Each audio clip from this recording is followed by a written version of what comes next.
মাশাআল্লাহ, পানি খাইতে এদি কতগুলো আপেল বাইসাইতেছে, এনতে একটা খাই। বিসমিল্লাহ।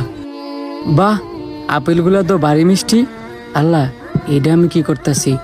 যেই লোকের আপেল এই লোকের আমি না জিগে খাই লেতেছি, এখন আল্লাহর কাছে আমি কি জবাব দিব কোনই তো বুঝতেছি না। মিয়া ভাই, আপনার দেখে মনে হচ্ছে আপনি খুব চিন্তিত। এই আপেলটা এই দিক দিয়ে বাইসে যাইতেছিল, পরে আমি কুড়াই নিছি, কিন্তু এই আপেলের যে মালিক, এই মালিক রে না জিগে আমি আপেলটা খাই লাইছি। আচ্ছা, আপনি কি আপেলের বাগানের মালিক রে চিনেন? অবশ্যই চিনি, উনার বাড়ি ওই সামনে, শাওন মোল্লার বাড়ি। আপনি কি ওনার বাড়িটা আমার দেখাই দিতে পারবেন? অবশ্যই, আসেন আমার সাথে। চলেন। ওই যে এটাই শাওন মোল্লার বাড়ি, আপনি যান, আমার একটা কাজ আছে। আসসালামু আলাইকুম। ওয়ালাইকুম আসসালাম। কাউসার, আমার বাগানের আপেল না অনেক মিষ্টি। জি হুজুর, আমিও একটা খাইছিলাম, খাইতে খুব সুস্বাদু। দেখতে হবে না বাগানটা কার?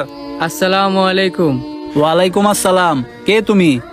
আপনি আমাকে চিনবেন না, আমি একজন রাস্তার পথিক, কিন্তু আপনার কাছে আইছি আমি একটা অপরাধ করছি বলে। তুমি অপরাধ করছো? অপরাধ করে আমারও নাইছো? তা কি অপরাধ করছো কওছে শুনি। হুজুর, এই আপেলটা পানি দিয়ে যাওয়ার সময় আমি কুড়ায় পাইছি, কিন্তু এই আপেলের বাগানের মালিক যে আপনি, আপনার কাছে অনুমতি ছাড়াই আমি আপেলটা খাইছি, আর এটাই হচ্ছে আমার অপরাধ। এটা অপরাধের কি আছে? আপনি তো হুজুরের বাগানের ফল চুরি করে খান নাই, কুড়িয়ে খাইছেন। এই তুমি চুপ থাকো, অবশ্যই তুমি অপরাধ করছো। আগে পুরোটা আপেল খাও, পরে তোমার বিচার করতেছি। আপনি যা বলবেন আমি তাই করব। আচ্ছা, আমি খাইতেছি। আমি তো মনে মনে তোমার মতো একটা সৎ ছেলে খুঁজতেছিলাম, যাক অবশেষে তোমারে পাইলাম। হুজুর, আমার খাওয়া শেষ, আপনি এখন যা শাস্তি দিবেন তাই আমি মাথা পেতে নিব। তোমার প্রথম শাস্তি, আমার আপেল বাগানে বিনা স্বার্থে 12 বছর কাজ করতে হইব।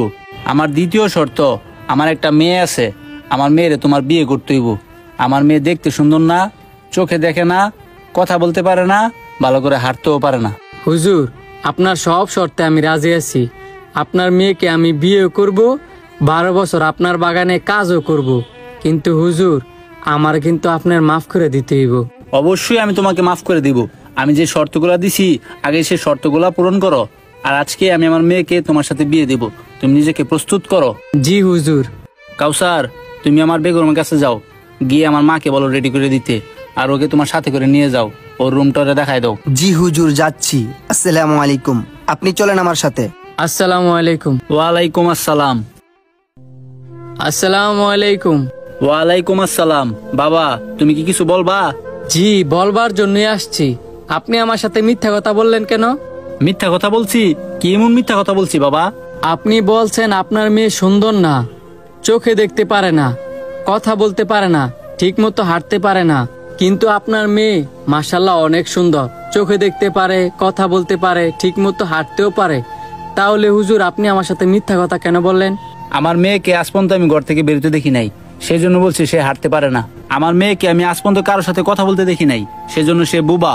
আমার মেয়েকে আজ পর্যন্ত কোনো পরপুরুষ দেখে নাই, সেই জন্য বলছি সে সুন্দর না। আমার মেয়ে আজ পর্যন্ত কারো দিকে তাকায় কথা বলে নাই, সেই জন্য সে অন্ধ। এবার তো তুমি বুঝলা আমি মিথ্যা কথা বলি নাই। আর হ্যাঁ, আরেকটা কথা, আজকে থেকে তুমি স্বাধীন। হুজুর, আপনাকে অনেক ধন্যবাদ। তাহলে আমি আসি। আসসালামু আলাইকুম। ওয়ালাইকুম আসসালাম। অতীতে আমাদের নবীজিরা আমাদেরকে কি শিখাই গেল, আর বর্তমানে আমরা কি শিখলাম? ভিডিওটা যদি ভালো লাগে